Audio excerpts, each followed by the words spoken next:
I need to give this my full attention in order to monetize. I can't try to balance both. And that was very scary. There's a lot of focus now on community building, that there's so many creators out there and a lot of people doing the same thing, which doesn't mean that there's not space for everyone, but you have to really connect with the community that's tuning in to watch you. Connection with our community was missing in the personal way. Now our followers are learning new things about us, and in turn, those comments and things that they're learning on the podcast, they're bringing onto our other compilations. Showing up on YouTube doesn't feel like you're reading the comments, doesn't feel like you're listening to them or taking their feedback. There are so many other platforms that they can go to where they will feel appreciated. There's so many ways to get these partnerships, but I think that we need to do more independent work instead of relying on others to make the partnerships happen for you. I started playing them against each other. You know, if you're working with a couple competitors in the same space,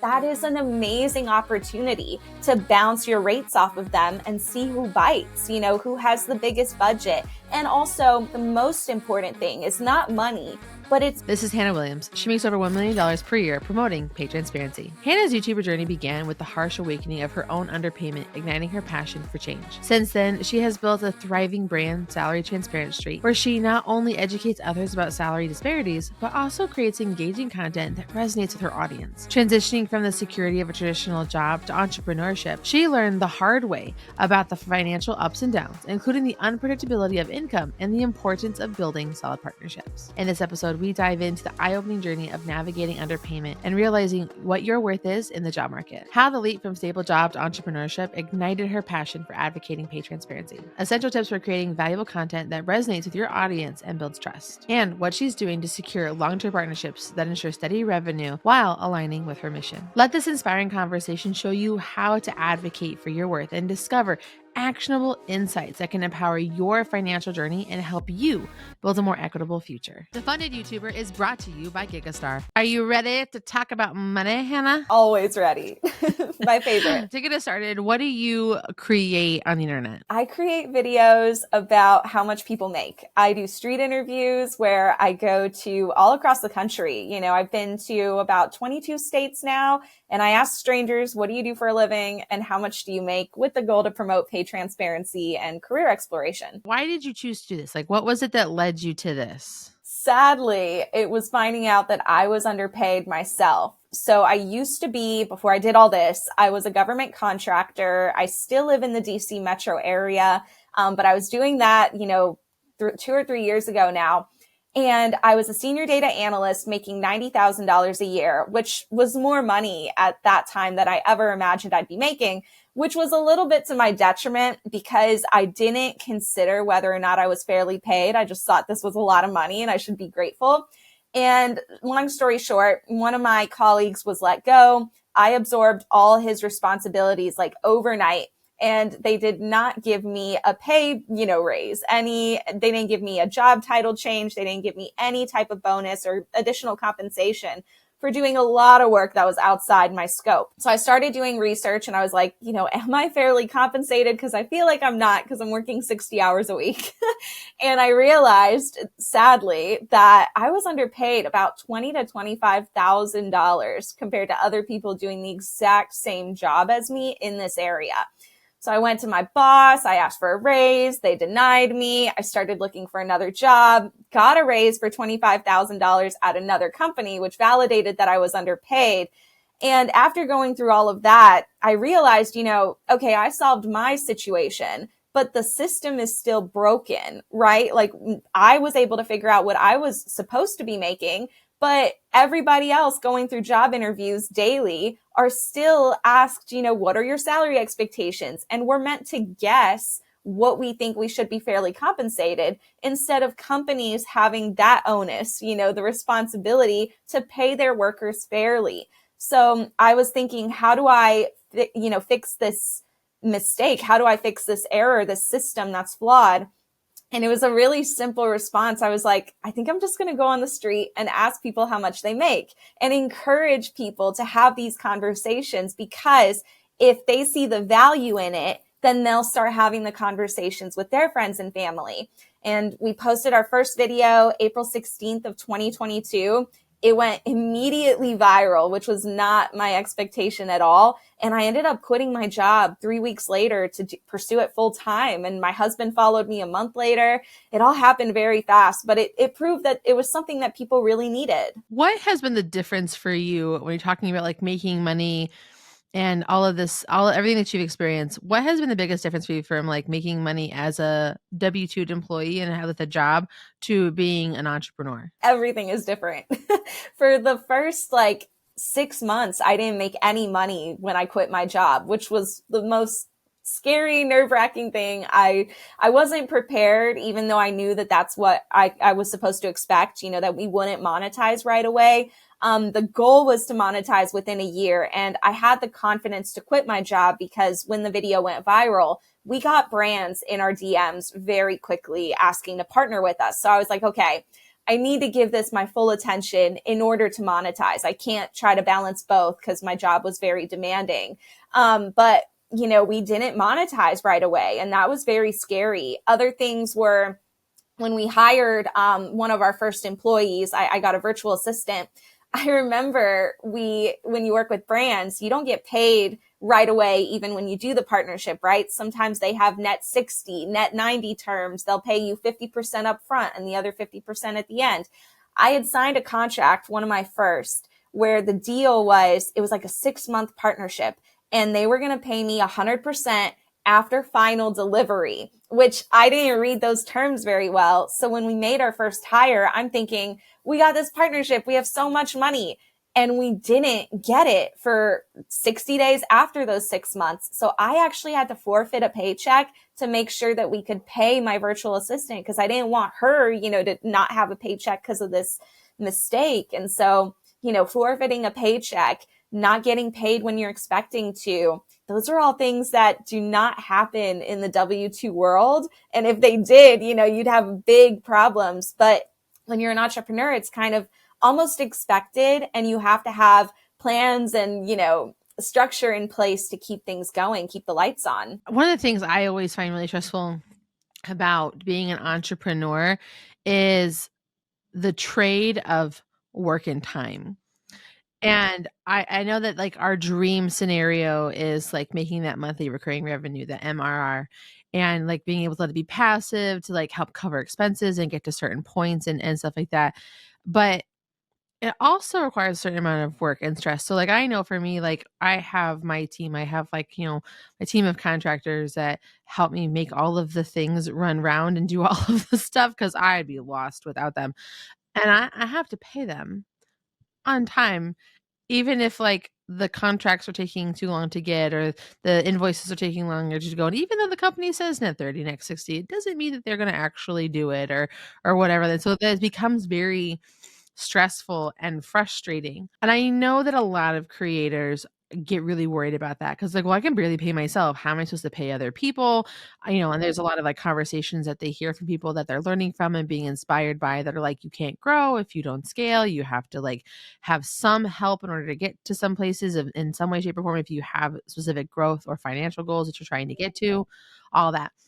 What can our YouTube listeners, our creator listeners have in place to maybe ease that burden and be prepared for these sorts of things? The best advice I can give: when I decided to quit my job, I didn't do it flying blind. I had 6 months of emergency savings set aside. So I knew that I had 6 months to pay my mortgage, to pay my bills, and I wouldn't have to worry about scrambling for those 6 months. I kind of gave myself that timeline.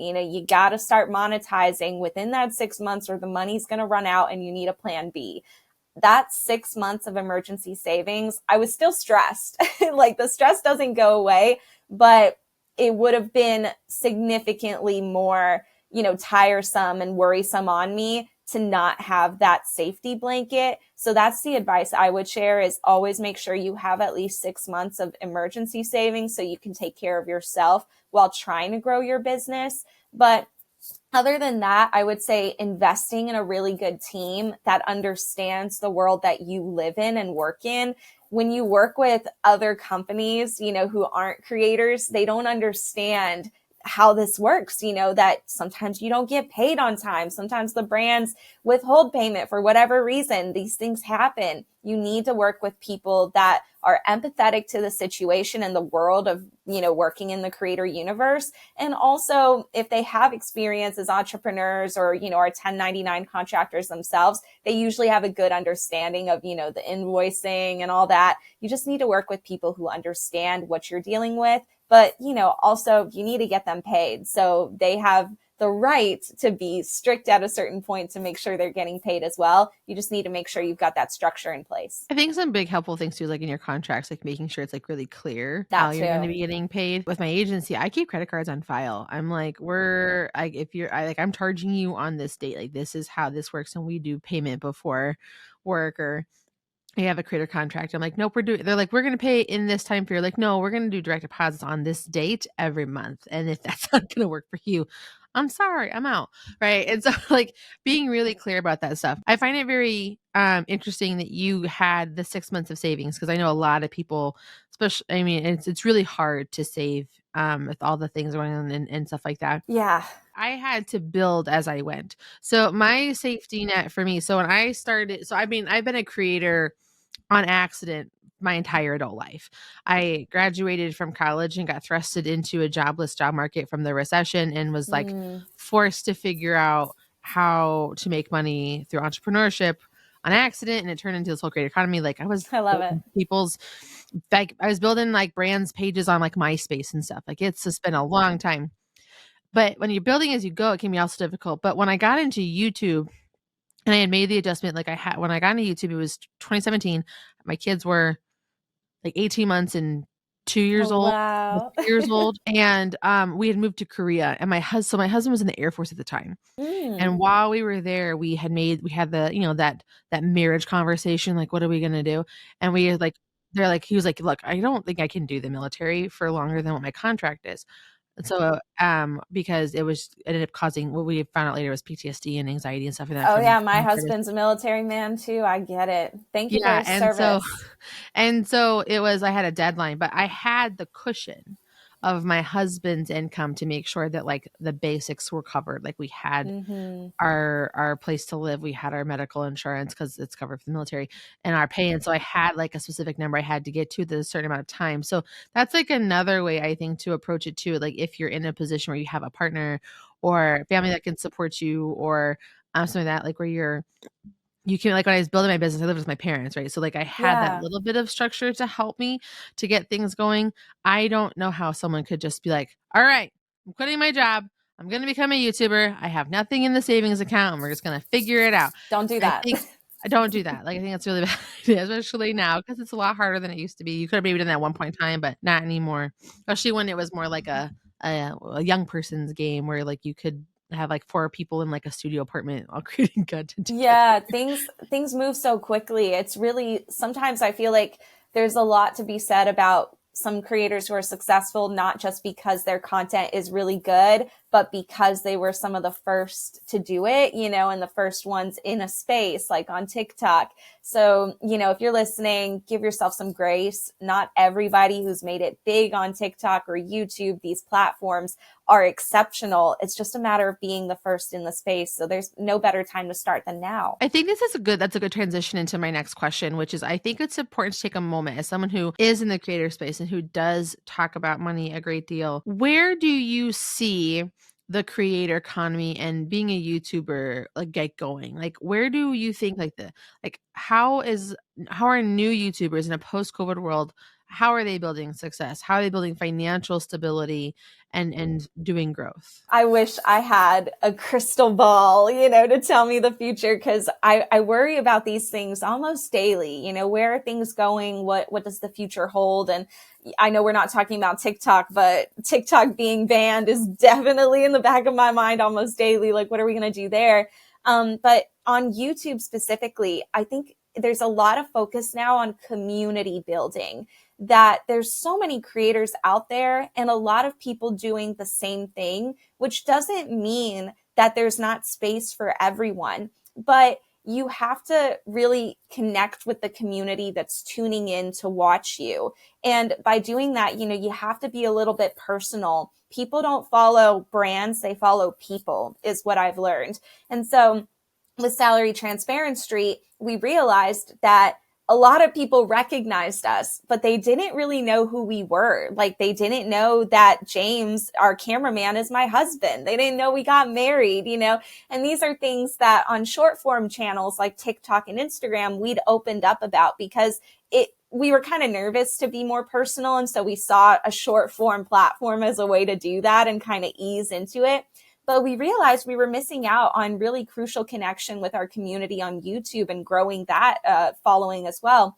So we started our podcast, 2 Cents, which we show, we don't stream, but we repost on YouTube. We post the full video, audio, all of that. And it's been really successful, which really confirmed that connection with our community was missing in the personal way. Now our followers are learning new things about us, and in turn, those comments and things that they're learning on the podcast, they're bringing onto our other compilations. When we go to the Texas State Fair or New York, they comment and they're like, oh, like, there's James. Like, I see James. Or when are you guys coming to this place? Like, I saw it on the podcast. It's kind of the worlds are colliding. So I think in the future for YouTube, it's really just about finding ways to bridge the gap with your community. If you're just creating something that you're, reposting, a lot of creators are cross-posting.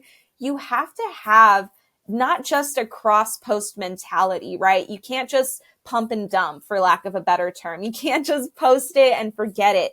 You have to engage. If the community, that's showing up on YouTube doesn't feel like you're reading the comments, doesn't feel like you're listening to them or taking their feedback, there are so many other platforms that they can go to where they will feel appreciated. So I think it's really developing that engagement with your community is the most important thing for new creators. I really love your whole, like, how you grew into your community and like you gave your audience more. You started with the short form content and then you were like, okay, how can we do more and give more with our community to where we can have like, more legs to be people versus like this finely tuned, perfectly chopped up piece of content that we're trying to stop someone's thumb from scrolling past. And I think that it's a great thing for creators to like kind of take into account. I love podcasts. I know that everyone's like, it's oversaturated or blah, blah, blah. I love podcasts because it gives me the legs to talk. It gives me the legs to like dive into like a crazy weird analogy or some story where like, we're going to get to the point. I promise there's a reason for this really long-winded thing. I think that it's a great way to really strengthen your community. It's very much like we came in because of this, but we stayed for this. And I think that it's really smart and intentional.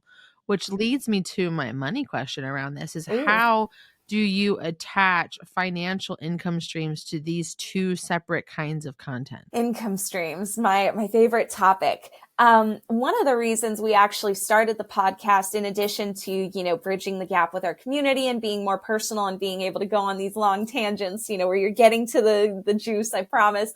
I'm so guilty of that. And I love the podcast for it, but it was also, the goal was to create another income stream, right? Because now we have this platform where we can also sell ads. And I'm sure we'll talk about it, but 96 to 97% of Salary Transparent Street's revenue comes from brand partnerships. So creating new avenues for those partnerships that, the previous ones have already been filled up is another way for us to increase our income.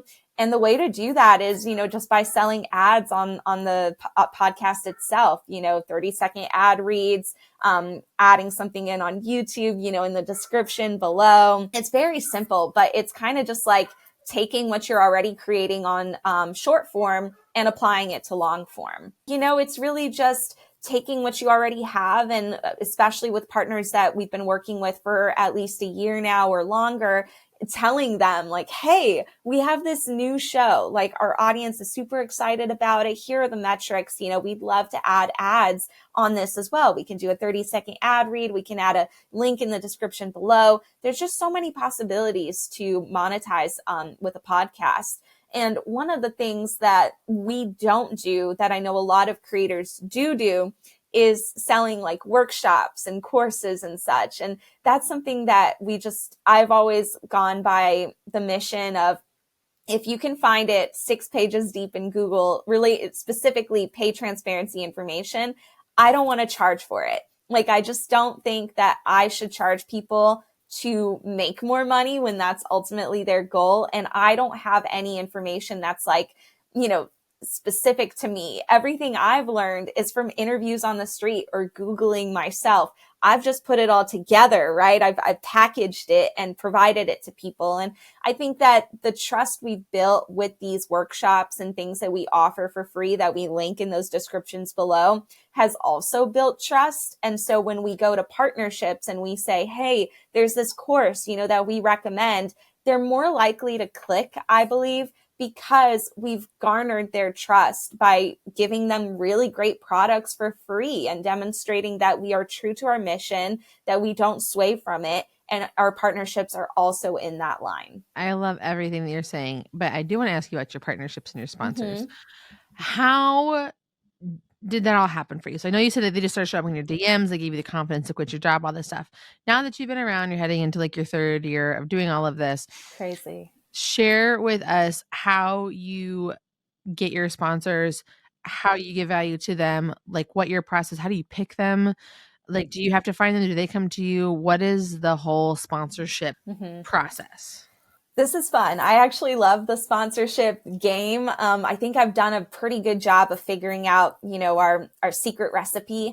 But it's a little bit of everything. When we first started, I mentioned that we had a bunch of brands that were all, competitors. So we're talking Indeed, LinkedIn, Glassdoor, Monster, ZipRecruiter.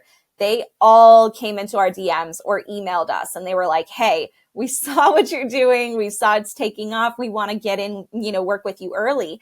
And that didn't come about, any final decisions for a couple months because I started playing them against each other. If you're working with a couple competitors in the same space, that is an amazing opportunity to bounce your rates off of them and see who bites, who has the biggest budget. And also the most important thing is not money, but it's making sure that the brand is aligned with your mission and message. So we were talking with these 5 different competitors, and ultimately from kind of day one, I think I knew in my heart that Indeed was the one we wanted to go to. And I'm not in partnership with Indeed right now. I'll just preface. So this is not a paid ad. I'm not paid to say this.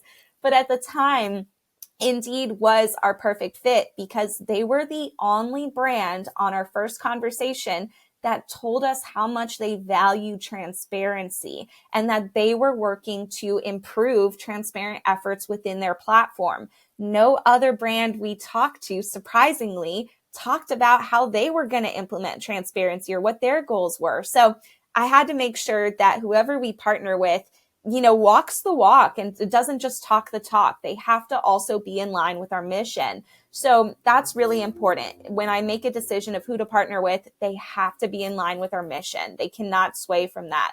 The other things are, how do we get the partnerships, right? In this case, they all came to us. And I would say that I say no to about 99% of incoming partners that try to partner with us, just because when you're a creator, I'm sure you experience this as well. There's a lot of like spam out there, so when I say no to 99%, I'm not saying no to like Home Depot and Google, all these big brands. I'm saying no to like a lot of small brands that reach out. Can we advertise our random mobile video game for 30 seconds in the middle of your video or crypto or I totally get it. Exactly. Like I say no to those. I don't even respond. That's not who I'm looking to partner with.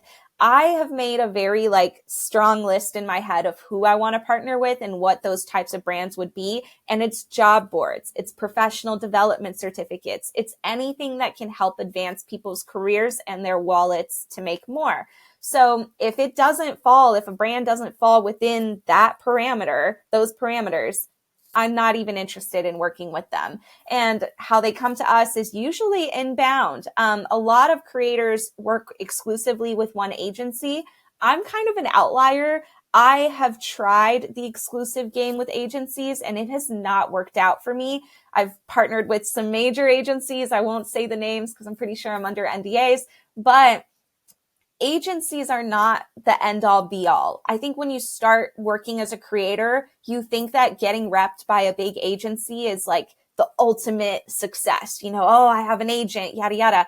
But in my experience, all my brand partnerships dried up when I worked with agencies because they say that they're going to help you. And for most they do, but they also rep multiple other creators. So when they get opportunities coming to them, Google is like, hey, we're looking for a creator to do this. They're promoting like 5 or 10 of their creators to Google. They're not fully out there repping you.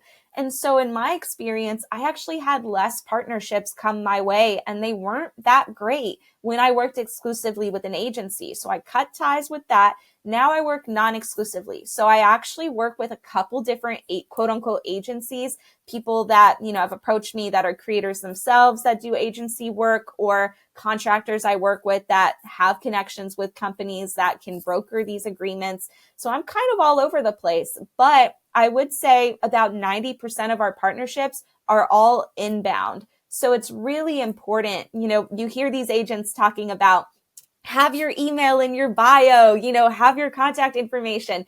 And while I'm not the biggest fan of agents as a whole based on my experiences with them, they are so right about that, because having your email in your bio and making it really easy for agents and companies to reach out to you has made it really easy for them to inbound, send me an email, and I have direct contact with them. I don't have to do the outreach myself.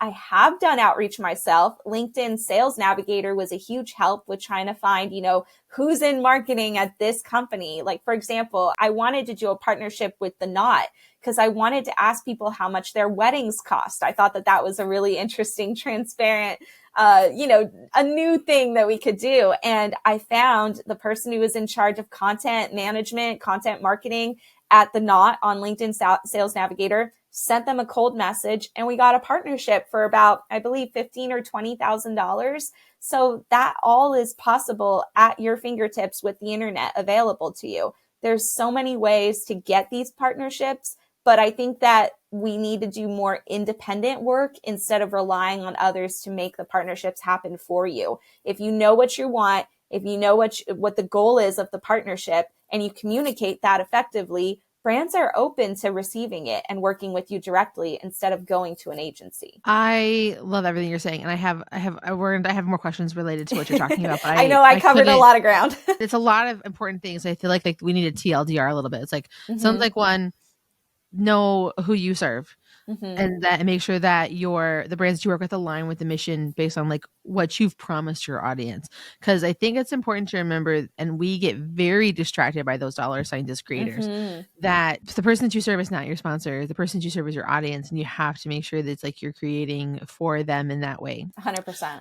Second of all, having all of the things in place make it very easy to work with you. And I see this from a different perspective too, because I'm always trying to find people to like be on my podcast and to come communicate. Like, why is it so hard to find you? Yes, have your information. You're a creator. And what's actually really interesting to me is I find that women are much harder to find than men. And I'm sure that we could have a whole like thing about that. Yeah, there's probably valid sadly, but sadly, it's one of those interesting things that it's like to get a hold of them and kind of them can be kind of difficult. And please stop sending people to your Instagram DMs. Like, just make it an email, please. Yes, I hate Instagram DMs so much. Oh yeah. And third, I think what was very interesting about what you were saying is it's okay to do outbound, like to find the balance between inbound and outbound, so that you can make sure that whatever it is that you are trying to accomplish and serve your audience and doing the dance of both. So my question to you about inbound is I've done like sponsorship training courses and tons of community work and gone to a lot of sessions. And I was like, how do I find sponsors? But then we come on this podcast and they're like, how is everyone getting all these damn inbound like requests? How do we get that? So my question is, what is your advice to creators who are in their growth era and they're not getting those inbounds? How can they make themselves inbound sponsorship worthy? I think it's about having a clear content strategy, right? Brands want to partner with companies, creators that have a clear content map. Like if you go to a page and their content is all over the place. They're covering this topic, this topic. You can't really get a sense of who they are or what they're talking about consistently. It's going to be really hard for a brand to understand how they can partner with you and what they need to promote. I think the thing that we do very well, and it's unintentionally, it's just the style of our work is, what do you do and how much do you make? It's very simple. But that consistently, almost every single video following that structure, or if we do something different where it's like a talking head video, it's still centered around money and work. We stay in our niche. And I'm not saying, you can explore other things, but I think it's important to have that North Star of what you're constantly trying to create content to achieve. Sorry. So if you're constantly trying to do something new, the brand isn't really going to know how to partner with you, right? They're not going to know if what they're trying to sell or achieve matches with your content strategy. You need to have that clear content strategy. And for us, it makes it very easy for brands to approach us and be like, hey, can you make a video interviewing a bunch of healthcare workers because we want to promote jobs at this company? That is a perfect inbound outreach. And I'm like, that's great. I'd love to interview healthcare workers and find out how much they make. I think it matters to be clear. And for the audience, whoever who has never heard of you before, if they go to your page and they don't know what you're about or the type of content they can expect from you, it'll be really hard for a brand to do the same. Yeah, I think that being very clear about who you are, who you serve, what your content is about is very important. And I know there's the dance of like to niche or not to niche or niche down too much can be like kind of concerning for a lot, but I think it's super important to know like what bubble you sit in and to remember that you can still be a person in your bubble. Like my dear friend Jessica Stansbury, who has been on this podcast, she's Southern and fiery and sassy and like kind of gives it to you real. And she talks about like her life and living in a small town and all of these pieces. And she'll do it in her YouTube videos. And she talks to women specifically about helping them with this thing. Well, there's other people that are out there that talk about what she talks about too, and talks about marketing and building brands and stuff. And they do it in their own way, shape, or form. And it's about finding the person that matches your vibe so that you can connect with them in a way that makes sense. That's why there's so many of people out there. So, because in case like you're not interested in something, you can find somebody you can learn from it or connect with as well. Yeah, there's space for everyone. It's kind of like there's a million science teachers teaching the same subject, right? But your favorite science teacher is the one that you connect with. They could be saying and spewing the exact same information, but there's always going to be one that you want to learn from, right? It applies the same way with creators. I have a bunch of copycat accounts now where people do what I do. And that's okay in my mind because it just promotes more pay transparency. Like it really upholds our vision. But, if you want to hear a man, trying to listen to all these fin bros, that's what American Income is for. If you want to hear from more relatable Americans, you follow Salary Transparent Street. There's a little bit out there for everyone. Yeah, there's something for everyone. I think it's important that your voice matters and there's a way for you to monetize with it as well. Yeah. So with all these sponsorship deals that you've done and things have happened, have you ever had a sponsorship deal go really bad or a sponsorship deal that's gone like really great that you can share with us? I've had both. Actually, very recently, just this last week was probably, was it the worst? I gotta think. I'd say the worst. Yeah. And it happens, even creators of our size go through really bad partnerships where things just go haywire. I'm probably under a little bit of an NDA, so I will try to explain while skirting as much as possible. But what happened with this brand, it was horrible. They are a course, company. They promote courses for professional development. Perfect. I've used them before. Perfect synergy. It really matched up and we've promoted them before. So we've been in partnership. Everything had gone well the first time. This time, the problem was, and this is something that all creators should be really aware of, is the middleman. Usually when you're working with a brand, they're working with an agency. And if you're working with an agency, your agency is working with their agency is working with the brand. You can have upwards of 1 to 3 middlemen between you and the brand at times. And how this can go haywire is my example. The brand that was working with the agency either the agency didn't do a good job of oversight of, approving the script, approving the draft, and making sure everything was good, or they just didn't communicate well with the brand itself. And somewhere along the way, things were lost in translation, and the video that we had posted that had been, script approved, content approved, had gone through multiple rounds of approval, it was incorrect. We had promoted something as free, which was the course that we were promoting. We had promoted it as free, posted the video, done a chat funnel. Over 500 people had gone through the chat funnel within like 2 or 3 hours. And very quickly, people were messaging me and saying, this is not free. Like, I opened this, it's not free. Is there a coupon code? What's wrong? I had to archive the video because so many people were complaining, rightfully so. And it took about a week of working with the brand to get a solid resolution, because they were saying that despite this being entirely their fault, they wanted me to post another video, like make a brand new video and make up for the fact that this video had been incorrect.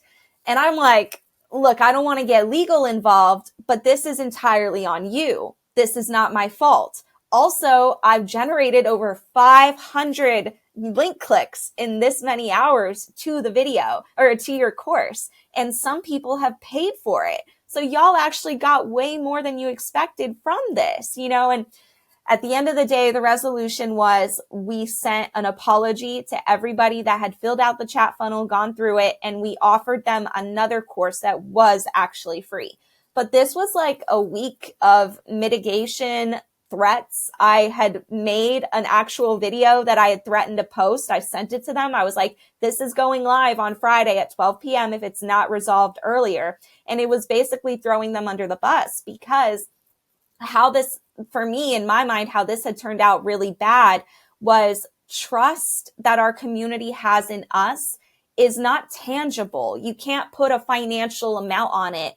But to me, it's everything, because we've worked so hard in the past 2.5 years to build that up, for people to see us as somebody that if I click this link, it is what it says it is, and it's going to help me. We had fumbled that massively by this not being what we had promised. And so, I told them, I'll throw you under the bus to save my name, because this is a huge mistake. It's a huge blunder. Ultimately, everything was resolved after we sent, them the new link and everything, and we've been paid. But that was really bad. Like, it was horrible, because we'd worked with them prior and had a really good experience. And I'm a fan of the company. So, sometimes the agencies that the brands work with are not as foolproof and perfect as they seem to be. And so it's just a matter of double checking everything. Don't take everything for face value. Always double check the links, make sure that they work, do what you can to mitigate any negative circumstances that might arise. Don't always count on the brand and the agency they work with to catch things like this. You really need to look out for yourself first and foremost. On the flip, really good experiences that we've had with brands, I'd say they outnumber any negative experiences. Some brands that I absolutely have loved working with have included Indeed, Capital One Cafe. They're a current partner. The reason that I love working with Capital One Cafe is sometimes, you come across these bad brands, but on the flip, you come across brands that really buy into who you are as a creator. They get it. And more so than just, one-off partnerships, they're looking for long-term support. They want to be in your wheelhouse of brands and things that you rep for a long time. And Capital One Cafe is a great example of that. They love our mission of transparency, because they're all about financial transparency and that type of, banking wheelhouse. And for us, we were wondering, how do we deliver our learnings to people? How do we bring people together to have these conversations? And actually, I had reached out to them initially. So this was my outreach that turned into a year-long 7-figure partnership.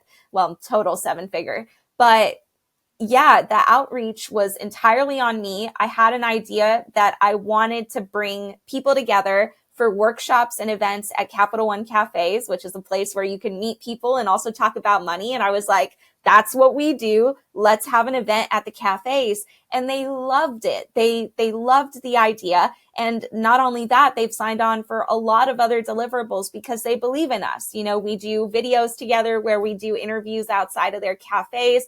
We do the workshops, we do virtual webinars, and they give us free coffee cards to give to our audience. So they come into the cafes and get their free handcrafted beverage. It's a win-win. And I think that it's also a low lift effort. It's not anything that people have to pay for. So it's very much like, you can do this if you want, but no one's forcing you. You know, no one's trying to pressure you into it. And in turn, it comes across as more valid and open, right? Because the choice is with the consumer. So, you know, you can work with these brands that really believe in you, that want to invest in you long term.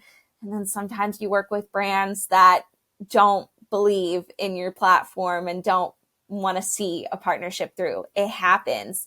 That's why we have lawyers. Well, the truth. You know, and sometimes too, we're talking about sponsorships, is sometimes the brand changes because of things beyond anybody's control. Yeah. Like I talked last week on the podcast about sponsorships that have gone wrong for me. I had a 6-year partnership that fell apart because they were acquired by a company that didn't understand that they were buying a culture and a community. They thought they were just buying a product, and they treated it like a product, and it's just been very bad. Everyone across the board is really upset about it. Mm-hmm, mm-hmm. And you have to protect your brand at the end of the day. It's very much like it sounds so like shitty. It really does. This whole idea that's like, I have to look out for myself. I have to protect number one. And it comes across as, like, especially in our time, like in our era that we're in, we're in a very selfish, non-community era outside of the internet, like in the actual physical world. And it sucks to have to think about that way, but it's really that idea. It's like everybody else looking out for themselves, but like it's like go in with super positive intentions, and the idea of over delivering and building great relationships, and building something that you can be really proud of together. But at the end of the day, you still have to answer the people that watch your videos and your bank account and your own business ethics and morals. And I think it was the 100% right thing to do, to be like, hey, like, you guys fucked up. And we need to make sure that you understand that I am going to protect my audience over you, and I will call you out on it. And I think that we've seen this more. I have a friend who'll be on the podcast at a future date. His name is Daniel Batal. He was talking about this. I believe that one of the editing tools that he uses all the time Mm-hmm, mm-hmm. had made this big change, not to honor this like lifetime pricing that people had paid into. And he called them out for like 9 videos or something like that online. Like he Good. basically like pressured them into honoring it. He's like, I promoted this. I said Yeah. that this is what this was. This was my name, my integrity, my brand on it. You guys are honoring it. And not only am I going to talk about it and let everyone know, like, I'm sorry this is happening to you, but like put the pressure on the company to like do the right thing. Yeah. And that's what turned around the company ultimately like had to make those changes. Like you have Love to that. look out for your people in the audience, because I mean nobody else is going to. So Yeah, good for him. Also, like, I love the fact that being a creator, you have a platform to really force change like that. Like, mhm. so many of us get quote unquote bullied by these massive organizations that are like, this is the change, this is what it is. You can complain about it, but we're not going to change that. And I think the responsibility we have as creators, especially if we are, you know, brand reps of these companies, if we are promoting their services and their products and they change things, we absolutely should have the onus to talk about it. We should put pressure because we have these platforms that the regular average Joe doesn't. You know, they can only comment, but we can make a video that gets millions of views. That's where the change happens, where creators, I believe, are so powerful. We really are. So one of the things that's important that we do here on the podcast is we talk about how much everybody makes, not so much the dollar amount. So like where their income streams come from. Now Yeah, I'll yours give the is dollar amounts. yours is 96.99% comes from sponsorships. Yeah. We've had quite a few people on the podcast that are like, I don't do any, or they're not a priority for me, or like I'm trying to get away from them. Why is that such a big part of your income? The reason it's such a big part of our income is because we don't monetize very much in other ways. That 3% is very small in the total pie chart. And it shows that, we're not really making money from merch. We had merch for a little bit, and I think I owed money at the end of the day. I lost money on it. We don't sell courses. We don't sell workshops, these online downloadable, digital downloads. We don't sell anything like that.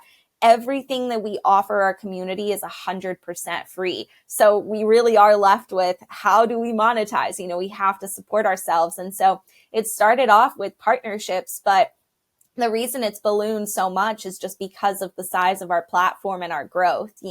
I want to be very clear and say that most creators that are only going on their third year are not making $1 million from brand partnerships in their first or second year. Our experience and how much we make is absolutely an outlier to the average creator experience. But in that same vein, I've only been on the internet going on 3 years. I didn't spend, a decade building it up. It did happen overnight. And I quit my regular 9 to 5, to do it. So it is possible for other people to do it. It's just not as common. So I just want to give my 2 cents there, because some people will hear it and be like, that's insane. I can't do that. You can, but it's just not as common. And the reason that the partnerships themselves are so large is because I focus a lot on bundled long-term partnerships. So I want to work with companies that will work with us for 3 months, 6 months, or a year. I'm a viral consumer of content. I spend so much time on my phone, and I love the creators that I follow, and I learn a lot from their strategies and I apply them to our own.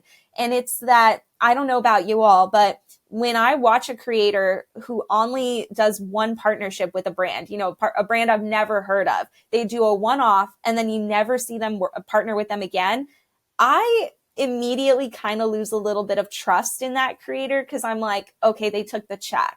I'm not blaming them, because I've done one-off partnerships as well, but with brands that, like I said, match my mission and values. But if you're only working one-off with a brand that doesn't really make sense, it does compromise the integrity of your channel.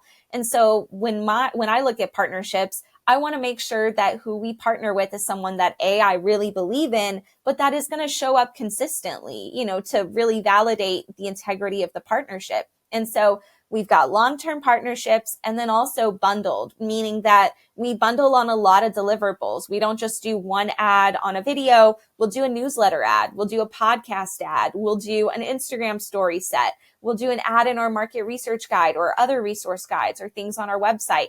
There's so many different ways that we offer partnerships and slots for people to fill. And all in all, those bundle together to make significant sums and fund the business. Sponsorships can be really profitable and really strategic, but I'm guessing though that you're building something else that can help be less Yes. dependent and reliant and sustainable 100%. than what you're doing. So we'd love to know about like that next money move that you have on the horizon. Yeah. So all the money that we've been making has been reinvested back in the business, right? I've paid myself a salary. I'm at 200K salary right now. My husband is on salary. So we've paid our team. Everything else that we're making reinvests 100% back in the business. And what we're building is our website. So if you go to salarytransparency.com, we have a really beautiful website that has cost us a couple 6 figures to build, but we own, all the IP, we own everything from scratch. So I think that sets us up long-term for possible acquisition, or just, the development of this new platform that will rival Indeed, Glassdoor, and similar platforms, right? But what we're building now to be self-sustainable is our job board. So we've got a job board that we're building that is 100% transparent. So all the jobs that you look for will have the salary listed, and that's the main criteria. If you search there, you're not going to find a job that is lacking that transparent pay information.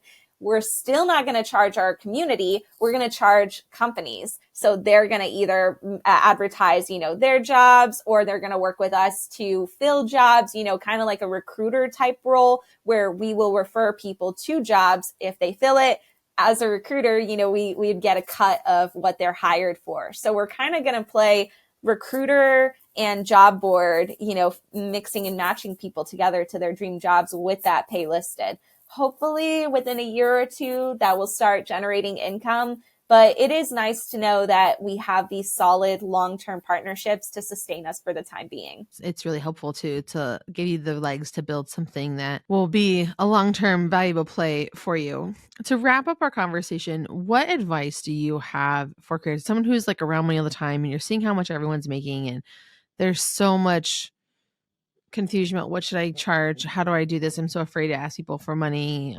All of the things. What advice do you have for creators out there that can help them know what their worth is and how to ask for it? Talk about money. Talk about your problems.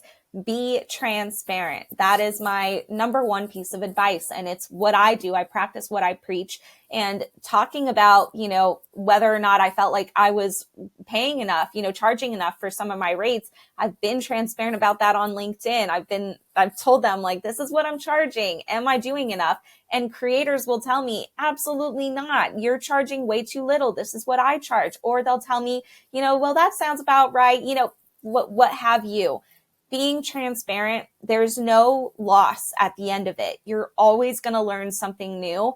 And having that vulnerability really does invite these open conversations. When you approach a conversation with transparency and are transparent yourself, you would be so shocked what doors will open and what advice you'll get from people who will also resonate with your message. So if you're struggling, if you're not sure how much you should be charging, talk to people. Tell them what you're struggling with. I know sometimes as creators and especially as entrepreneurs, we don't want to wave a flag. We don't want to indicate that we are in danger or in trouble because we want to act like we have it all together. I'm speaking for myself, but I'm sure a lot of other creators and entrepreneurs would relate. We do not have it all together. We are all trying to figure it out. Why go it alone? We can all work together. There are so many strong communities out there that are literally built to uplift and help each other. Join those communities, talk about your problems, be transparent, and you will get the answers that you're looking for. I couldn't agree with you more. We need to talk more about money, how much we have, how much we're making, where our problems are, because if we don't share our collective struggles, we can't also make collective change. Like we're seeing this now, like where everyone's kind of vocally talking about like how expensive everything is in the States and how like we're having those specific struggles. And it's causing it to be like a political issue at this point and making these changes. We're seeing people not getting paid enough, like through the dock strike that just happened, like, and we're still going to be dealing with that. Like talking about money, the reason I think that we have been conditioned to think that it's socially unacceptable or inappropriate to talk about it is because there's these things like, oh, it's not people's business or maybe people feel uncomfortable. Be uncomfortable. Be uncomfortable. Talk about it. Like if you don't deal with the uncomfortable things, there cannot be change. You cannot help each other. I know even from being on the podcast, I talk to people offline because we have our stage faces and our stage voices for sure. But we talk offline, like sometimes it's like they're like, I'm not in a good place. And they need a pep talk. They need a little bit of reassurance about why they're excellent and wonderful, or get advice on like what they can do or like how they're dealing with stuff. If I wasn't honest about like how hard things were, I would never get help. And I know I need help because I have a husband PTSD. I have neurodivergent kids. I'm the breadwinner. I have dogs that won't stop peeing in my house. Like I need help with all these different specific things. And it's like, let's get this advice out there and let's help and support each other. So I'm really grateful that your brand exists and that we had this time today to talk about money and transparency and how you're building an incredible brand that is making incredible amounts of money as well. And I'm looking forward to what you do in the future. So thank you so much for your time, Hannah. We'll have the links to everything that Hannah creates and does over on our show notes at thefundedyoutuber.com. Until next week, go make that money. Peace. The Funded YouTuber is brought to you by GigaStar, a parent company of GigaStar Market, an SEC-registered funding portal and member of FINRA. Learn more at gigastar.io. Neither GigaStar nor its affiliated companies provide legal, regulatory, financial, or tax advice. Any opinions expressed herein are those of the authors and are the informational purposes only. The information and opinions expressed herein are subject to change without notice and do not take into account the particular investments, objectives, financial situation, or needs of any specific investors.